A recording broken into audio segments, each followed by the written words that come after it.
Hello friends, मैं हूं अजीज। आप देख रहे हैं मूवी स्टॉक चैनल, जिस पर आज मैं रिव्यू करने वाला हूं हिसाब से काफी ज्यादा लेट हुई आर्नोल्ड श्वार्ज़नेगर की रिलीज हुई सीरीज फूबर को। हाँ, डॉक्यूमेंट्री भी आई हुई है, उसका भी रिव्यू आपको आज ही मिल जाएगा। आर्नोल्ड का पूरा पैकअप आज ही करके खत्म कर देंगे, इसलिए सीधे टॉपिक पर यानी कि रिव्यू पर आए तो ये फूबर नाम की सीरीज हमें ट्रेलर देखकर पता चल जाती है कि किस पर फोकस करेगी, किस पर नहीं, कौन सा कैरेक्टर इंपॉर्टेंट है और कौन सा नहीं। जो चीज अगर आपने ट्रेलर देखा है तो आपको समझ आ गई होगी, और अगर नहीं समझ आई तो मैं बैठा हूँ समझाने के लिए, मैं समझा देता हूँ। वेल, तो कहानी आर्नोल्ड श्वार्ज़नेगर के कैरेक्टर ल्यूक की है, जो एक एजेंट है और उसने अपनी लाइफ में कई सारे ऐसे इम्पॉसिबल मिशन को पार किया है जिससे कि वो एक लेजेंड माना जाता है। I mean, उनकी पूरी की पूरी कम्युनिटी में। लेकिन फिर वो कहते हैं ना कि एज हो जाती है और रिटायरमेंट का भूत सताता है ताकि वो अपने फैमिली को टाइम दे। तो यहाँ पर भी ल्यूक की सिचुएशन कुछ वैसी ही है, जिसकी हंसती खेलती जिंदगी में वाइफ तो है नहीं क्योंकि डिवोर्स हो चुका है, लेकिन एक प्यारी सी बेटी है जो हर काम में अव्वल है और उसका नाम है एमा। लेकिन फिर कुछ एक ऐसा मिशन निकल कर आ जाता है जिसमें ना चाहते हुए ल्यूक फंस जाता है, और वहां जाने के बाद उसे गेस व्हाट क्या पता चलता है कि उसकी बेटी भी एजेंट है। लेकिन हाँ, ये कोई स्पॉइलर नहीं है क्योंकि ट्रेलर देखा है तो समझ जाओगे, नहीं देखा तो सॉरी, थोड़ा सा स्पॉइल कर दिया। लेकिन शुरुआत में ही इस शो की ये पेस्ट एक अच्छे एपिसोड को जन्म देती है, जिसके बच्चे बाकी के साथ यानी कि टोटल 8 एपिसोड्स को, जो कि इसके सीजन 1 में है, आपको देखना भी चाहिए या नहीं। चलिए उन सारी की सारी डिटेल्स पर बात करते हैं, क्योंकि एक एपिसोड्स की लेंथ ऑलमोस्ट, वो ऐसे बोलेंगे, एक एपिसोड्स की लेंथ ऑलमोस्ट एक घंटे की है। इसलिए टाइम बचाना है तो छोटी सी वीडियो देख लो, मेरा उद्धार हो जाएगा, व्यूज भी मिल जाएगी। खैर, लेकिन इन सबसे भी ज्यादा इंपॉर्टेंट बनता है इंट्रो देना, इसलिए मैं हूं Aziz. Movie stock channel like, share और सब्सक्राइब, लास्ट वाला बोल दिया। खैर, इंट्रो।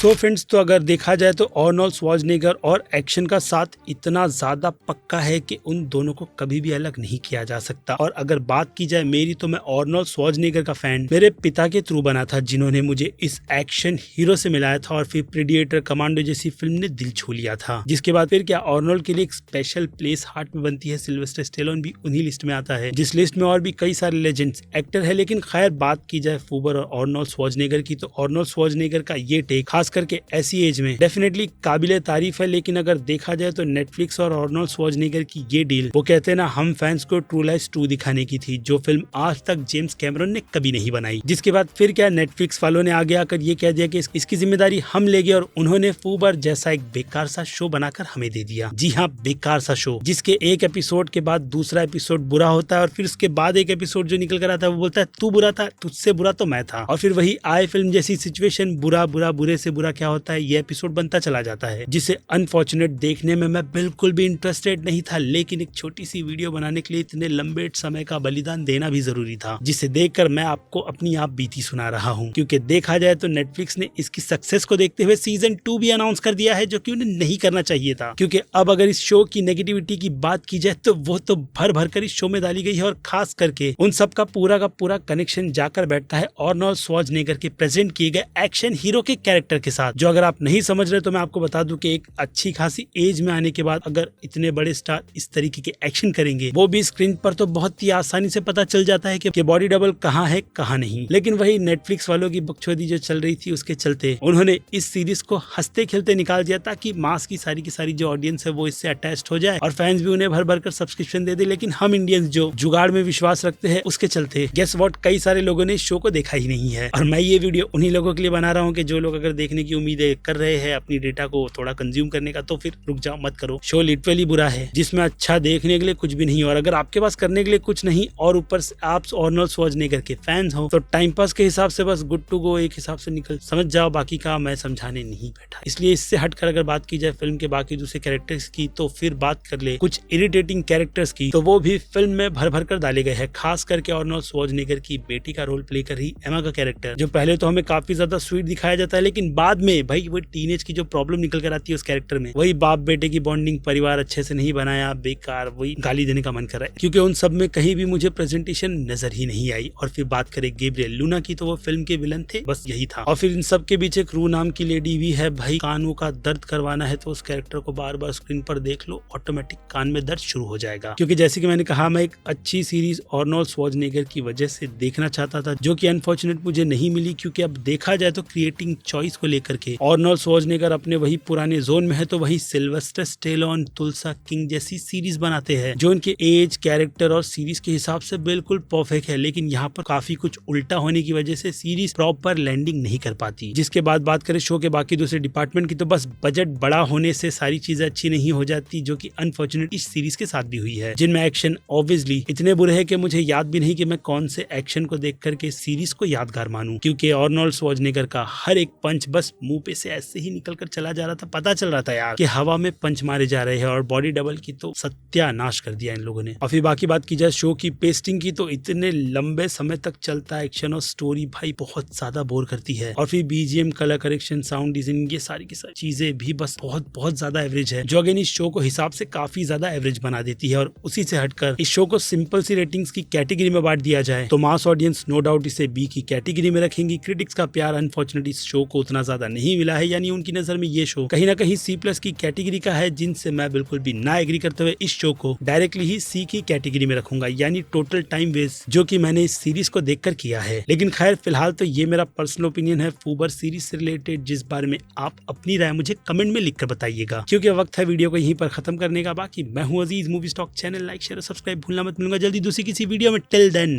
बाय।